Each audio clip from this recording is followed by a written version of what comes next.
नमस्कार।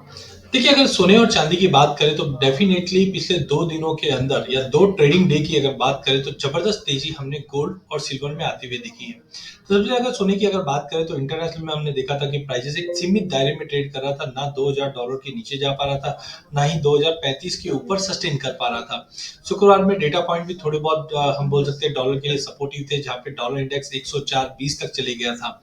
बट अब माना जा रहा है कुछ फेड मेंबर्स के द्वारा कि इंटरेस्ट रेट हम जल्द जून के अंदर हम 0.25 से रेट कट कर सकते हैं। ऐसे अपडेट आने के बाद ही हमने देखा शुक्रवार के सेशन में सोने में लगभग 1000 रुपए की तेजी बनते हुए दिखाई दी और सोमवार को भी हमने देखा ऐसे ही अपडेट के अनुसार 1000 रुपए की तेजी और हमने सोमवार को बनते हुए देखी। बट इम्पॉर्टेंट जो समझना है वो इंटरेस्ट रेट कट के बारे में समझना है, वो अभी भी सेम ही है कि जून से पहले तो कोई रेट कट होने वाला नहीं है। जून या जून के बियॉन्ड ही होगा। नो डाउट आज सुबह भी बॉस्टिक करके जो फेड मेंबर्स है वहां से अपडेट अपडेट आते हुए देखा कि क्वार्टर 3 में जाकर हम रेट कट करेंगे, तो अभी भी थोड़ा असमंजस बना हुआ है। नो डाउट लॉन्ग टर्म की अगर हम बात करें तो डेफिनेटली सोने में तेजी है, जो इंटरनेशनल में 2240 से 2300 डॉलर भी दिखा दे, डोमेस्टिक मार्केट में 68,000 से 70 का भी लेवल दिखा दे। लेकिन मार्च मंथ में हमारी उम्मीद थी कि प्राइजेस के अंदर एक बार 61,500 तक का लेवल आना था, जो फरवरी में भी हमने देखा था। बट जिस ढंग से अब थोड़ी क्लैरिटी बनी है और प्राइजेस ने रैली अप कर लिया है, तो हमारा मानना है करंट लेवल से थोड़ा वेट कीजिए, क्योंकि 64,500 का जो लेवल है ये थोड़ा सा ओवर हिटेड है। इससे पहले भी दिसंबर मंथ में हमने देखा कि 64,000 के ऊपर भाव गया जरूर था, बट सस्टेन नहीं किया और भाव में करेक्शन आ गया। तो शॉर्ट की सलाह तो नहीं है, बट मार्केट में मुझे लगता है कि एक बार मार्च मंथ में वापस एक पुल बैक मिलना चाहिए।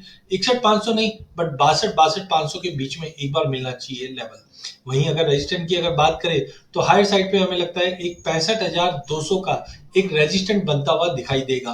वहीं इंटरनेशनल में भी इससे पहले हमने 2140 का एक स्पाइक लगते हुए देखा था और अभी भी भाव उसके इर्द गिर्द ही घूम रहा है। तो मुझे लगता है 2156 का जो पहला रेजिस्टेंट था वो अभी भी लागू रहेगा। जब तक प्राइसेस 2156 के ऊपर नहीं जाता है, हाई पॉसिबिलिटी है कि हम इंटरनेशनल में वापस 2040 से 2050 तक का पुल बैक देख पाए और डोमेस्टिक मार्केट में भी हमें लगता है कि प्राइजेस वापस एटलीस्ट 63 का एक सपोर्ट टेम्पररी लेना चाहिए, क्योंकि डॉलर इंडेक्स को देखिए, डॉलर इंडेक्स में कोई भी चेंजेस नहीं आया है, कोई की इवेंट नहीं था कल के सेशन में जिसके बावजूद भी प्राइसेस बढ़े हैं। यूरो में भी हम देख रहे हैं थोड़ा थोड़ा दबाव ही है। तो कुल मिला के ये हफ्ते में डेटा पॉइंट काफी होने वाले हैं, लेकिन उस डेटा पॉइंट होने से पहले ही हमने एक बड़ी रैली देख चुके हैं, तो एक प्रॉफिट बुकिंग जरूर बनता है। करंट लेवल पे कॉशियस रहना चाहिए, फ्रेश बाइंग एटलीस्ट नहीं करके चलना चाहिए शॉर्ट टर्म के लिए। लॉन्ग टर्म डेफिनेटली तेजी रहेगा, बट शॉर्ट टर्म में थोड़ा वेट करना चाहिए। धन्यवाद।